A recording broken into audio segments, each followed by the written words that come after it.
Hey guys, and welcome back to my channel. So today we are here with another mukbang. So we got some tacos, some nachos, and then I made like nacho cheese with the Cheeto puffs too. I don't know. But yeah, anyway, let's get started and let's eat. So grab a snack, grab a meal, I don't know, grab a drink, come eat with me and listen to this murder case I have to tell you about.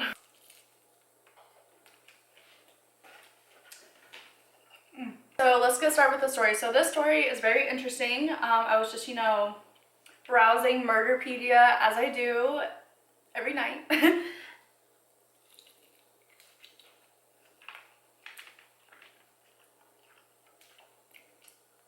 I wish I had some jalapenos. That would be really good. So, this is a case about David Long.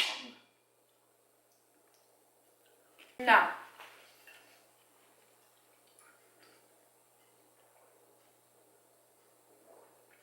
the story spans over almost about 15 years, but we're going to start kind of in the middle. So in 1986, so like September 17th or 19th or something like that, 1986, David is hitchhiking. And this nice little lady stops and gives him a ride to her house.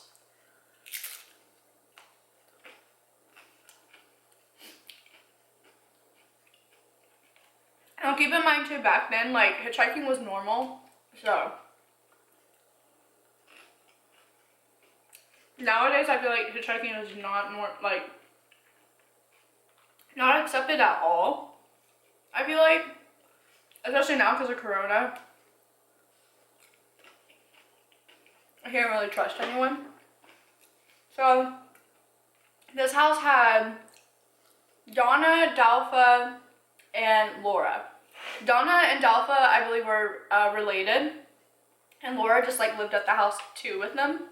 So they worked out a deal with David. They said, hey,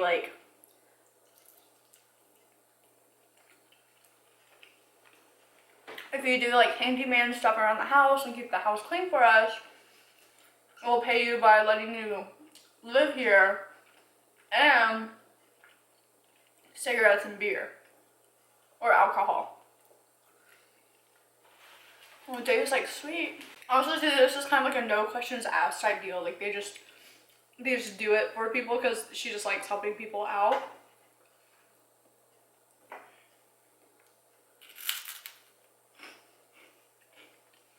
It isn't so bad.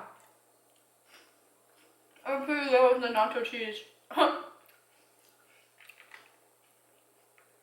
So,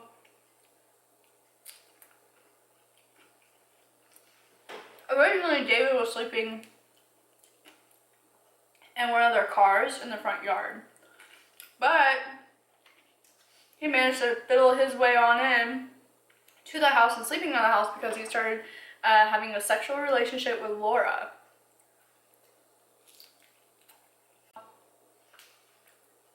A week later, September 26, 27, 1986, one of the bosses of one of the girls stops by the house because she hasn't shown up for her shift.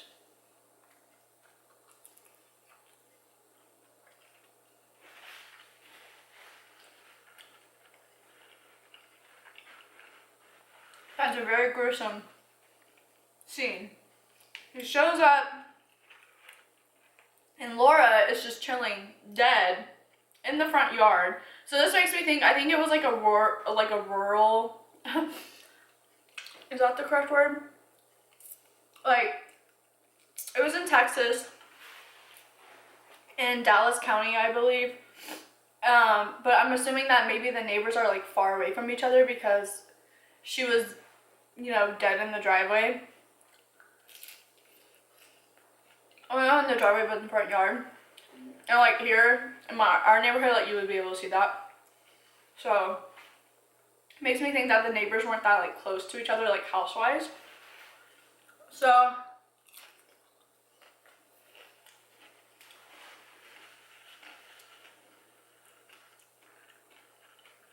calls the cops. Cops show up. I'm like, oh my god. And also they found the other 2 girls in the bedroom, dead.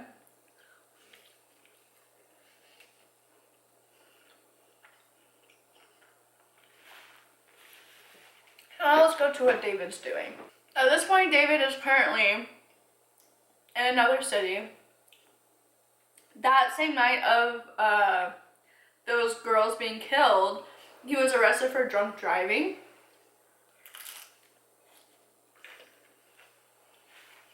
And next day, released.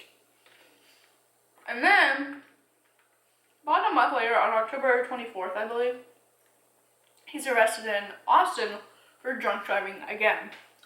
He gives a fake name. They eventually find out who he is through fingerprints. Find out he has a warrant for his arrest for murder. So they ship him back to Dallas. Or Dallas County, wherever that is. This state is so big. I've lived in Texas for like, I don't even know, maybe, sorry, my fishes were like playing around with each other. I've lived in Texas for like almost 10 years now, and I still like, I don't know half of the cities here. It's such a big state. So Dallas County might not even be close to Dallas. Like, and it's just like they name cities very weirdly, but it might be in Dallas. I don't know. Anyway, so he gets sent back. And it's so funny because he just like instantly, he tells on himself. He's like, you know, I murdered them. But you know why I murdered them? Because they were gonna murder me. Did you see how filthy their house was? And that was in the reports too. The house was filthy. Smelled of like dog feces and pee. It was very unkept. And he goes, they picked me up as a hitchhiker. I got to the house to be a cleaner. It was not what I expected. I was fearful that I was going to be their next victim because you know what? I bet they have dead hitchhiker bodies in their house with how bad their house smells. He was like, yeah, that's why. He said, this is how it happened. He spent the day doing the jobs around the house that they wanted him to do. And they got home from work. And they all went inside and went to one of the bedrooms. And then Laura came out of the bedroom. And so, while they were in the bedroom, he assumed that they were conspiring to, like, hurt him or, like, do something to him. So he went and grabbed the hatchet.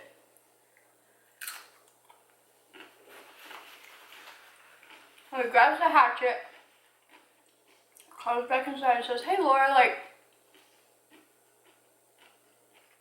I need to show you something outside. And he goes, okay. So he goes out there and he just whacks her in the back of the head with the hatchet. And then goes back inside to where Donna and Dalpha are and hatches them in the face and the back of the head too.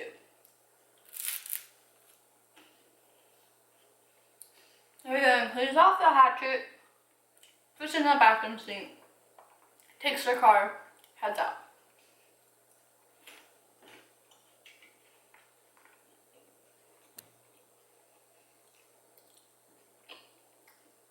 The cops are like, okay.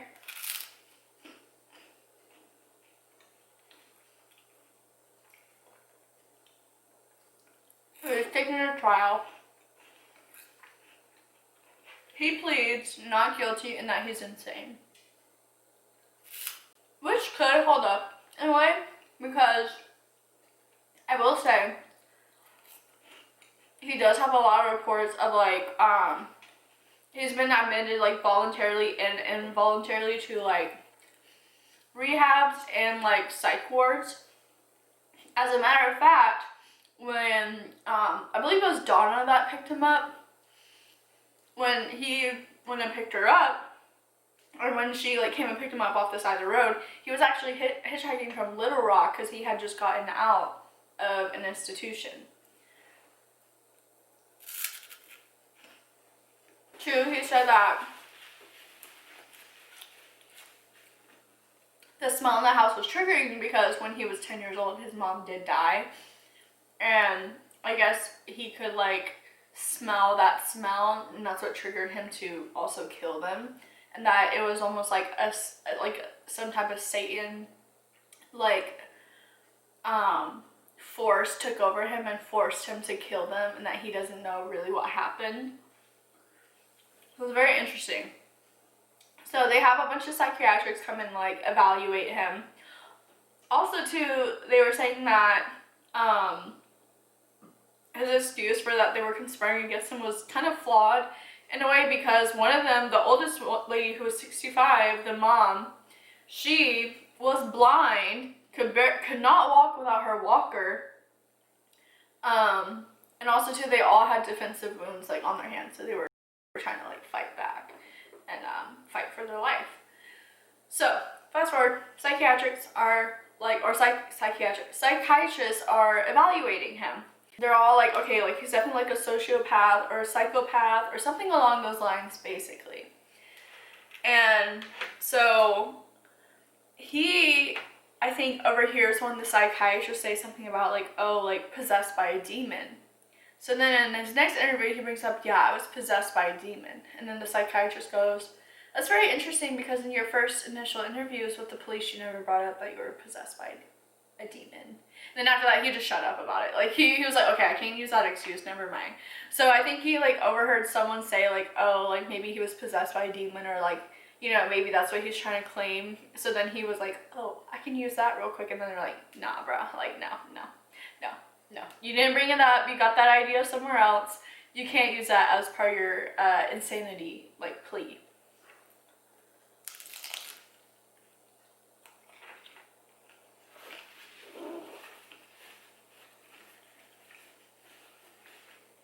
Now the plot thickens. Oh, does it thicken? The more and more I kept on reading these articles about this, I was like, dang, like does he ever stop? Like, does he ever just like chill out for a minute? So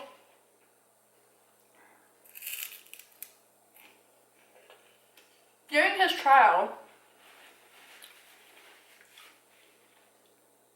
prosecutors drop a little bombshell of knowledge onto, I guess, the jury. I don't know if it was a jury court or not. But basically,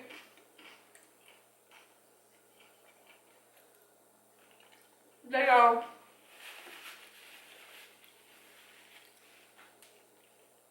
yes, he is being charged for these 3 murders. But did you know that these aren't his first murders? So of course, like, oh snap, like, okay. So let's go back to, I believe, 1976.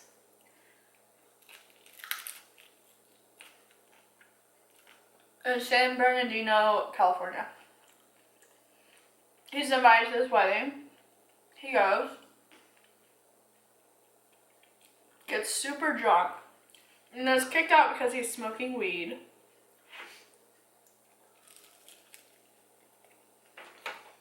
He's pissed. His skirt's on and off. Hits a median.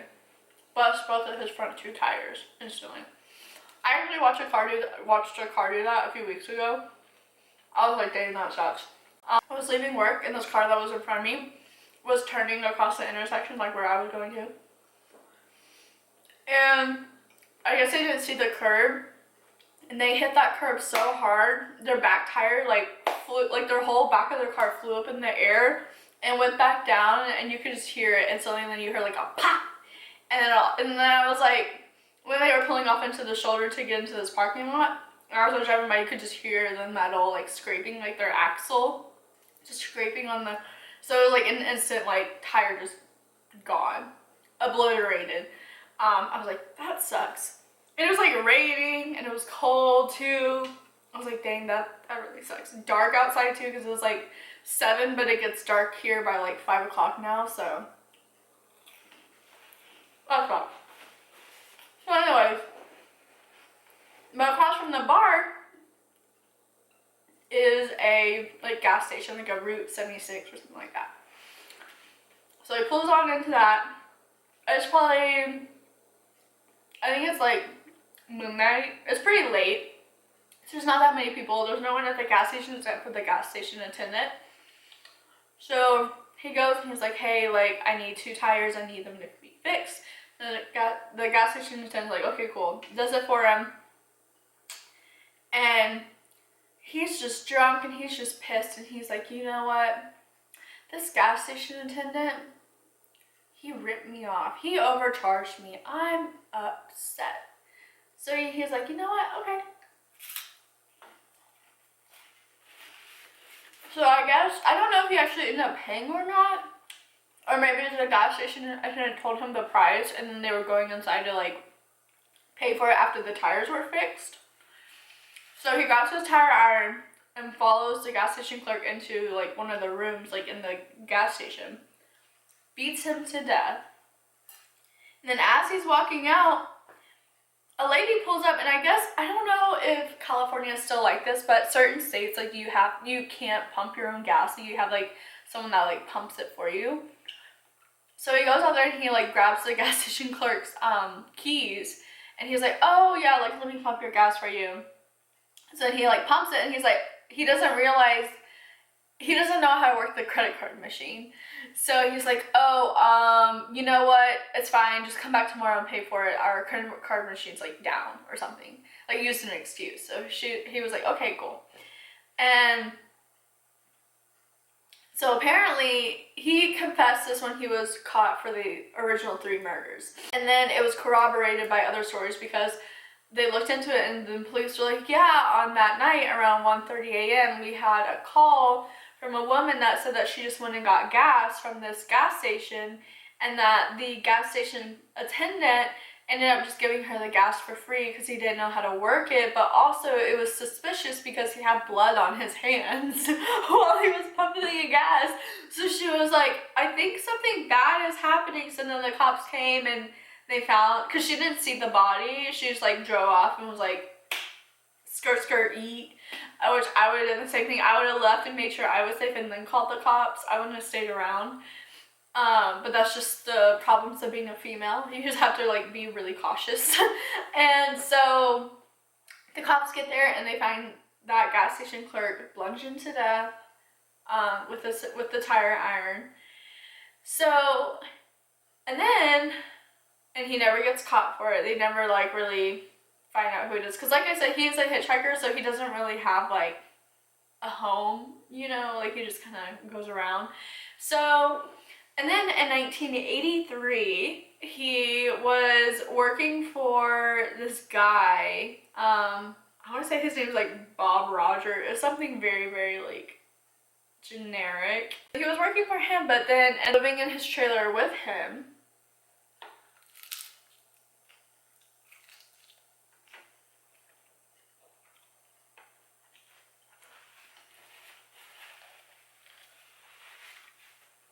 But here's the thing about David. Even though, so he is not just a murderer, but he is also a heavy drug addict, an alcoholic. So he's pretty much done everything: alcohol, weed, cocaine, meth, heroin, maybe even crack, I'm not sure.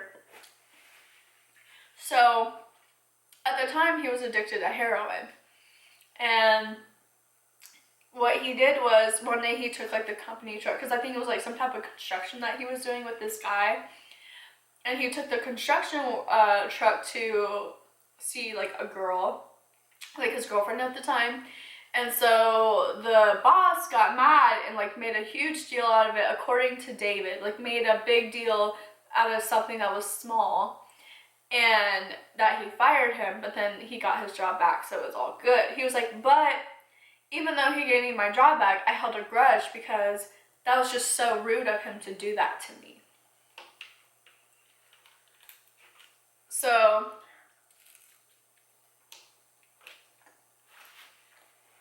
one day, came home to the trailer, and I saw in his billfold,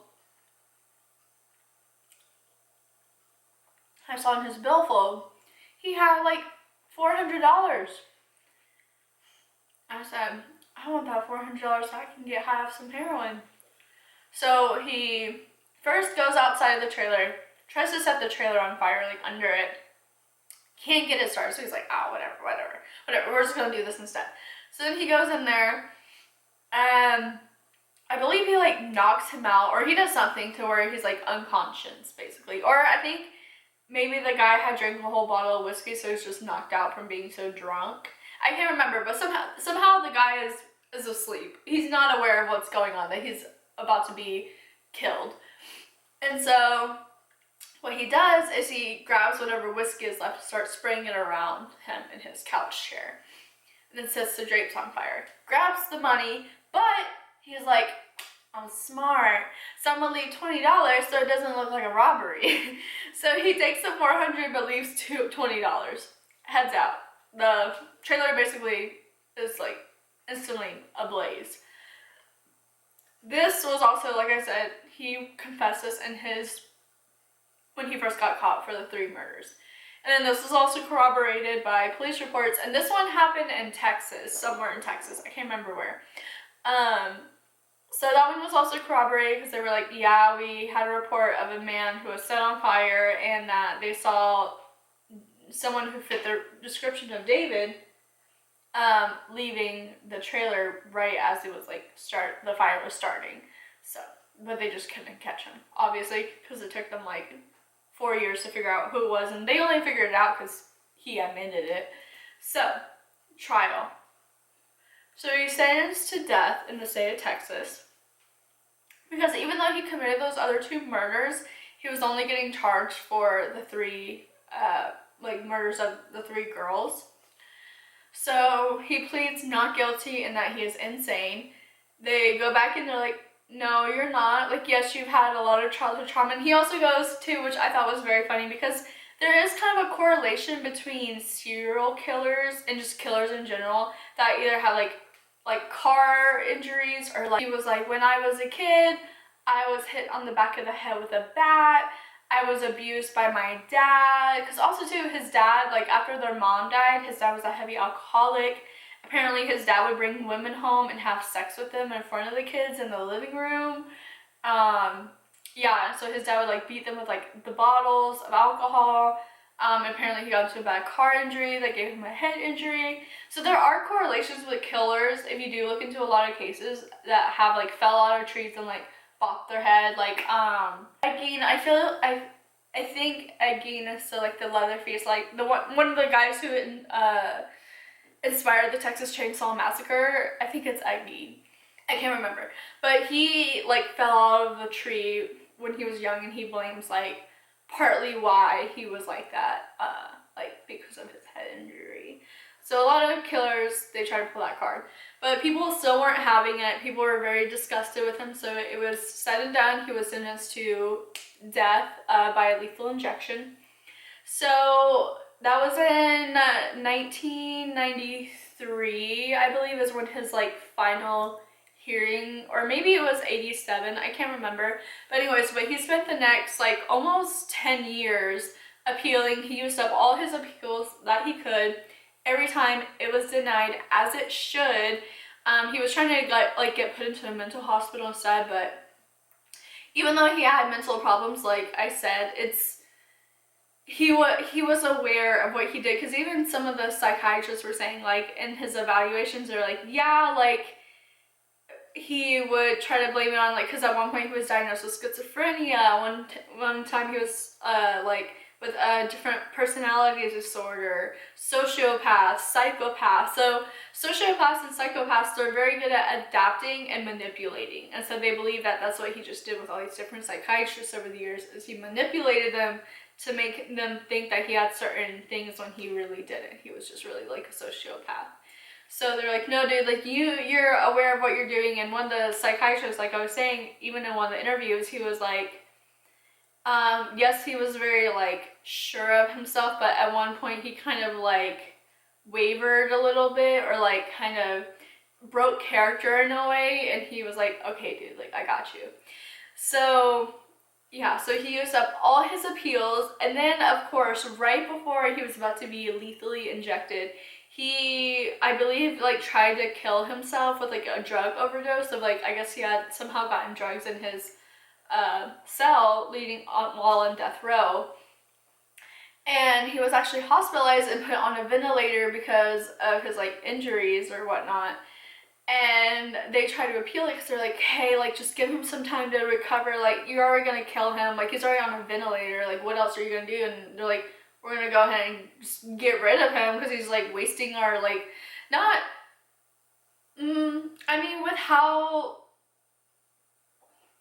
yeah, he is a waste of space. I'm just gonna say that because he is a terrible person. So there's no point in like saving his feelings. Like the things that he's done are horrendous. So yeah, I mean, they basically were like, he's a waste of space. We need to like, let's just go ahead and get rid of him on the day that he's scheduled to be executed. And so even like, it even went down to like George Bush. I can't remember if it was the OG one or the junior. But it came down to like Bush and like Rick Perry, because they were like the governors or whatnot of Texas at the time, to make a decision if they would postpone his execution, but they ended up saying, no, go ahead. So apparently on his execution, when they injected him, as they watched him like slowly die, he actually started throwing up, or like since he had tried to do an overdose like a few days before too, they pumped like charcoal into his stomach, and so I guess that medication was like making him like spit that up. So as he was like passing away, just like black liquid was just like coming out of his mouth. So I thought that was interesting. And let's read his last words because I thought they were very interesting. Okay, so this was his last statement, which I thought was very interesting. So he said, just sorry.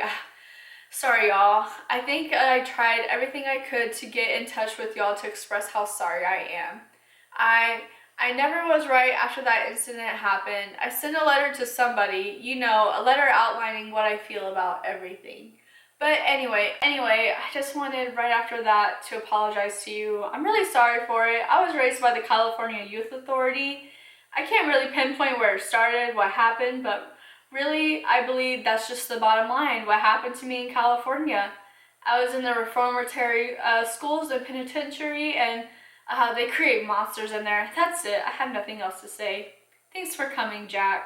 I think Jack was like one of the like family members of one of the people that had passed, because apparently like one of the nieces was there. Quite a few family members of the victims were there, and at that time I thought they couldn't see you, and that you could just see them through the glass, but apparently he could see them through the glass and was like talking to them directly before he passed away. But yeah, I thought that was a very interesting story about David Long and the crimes that he has committed over the years. And he ended up being the 32nd person to be executed in the state of Texas. Either that year or just all together. I don't know. I could have sworn the article said in that year of 1999. I was like, dang, they were busy. But it might just be in general the 32nd. Yeah, but I hope you guys enjoy this video, and I will see y'all in the next one. Bye.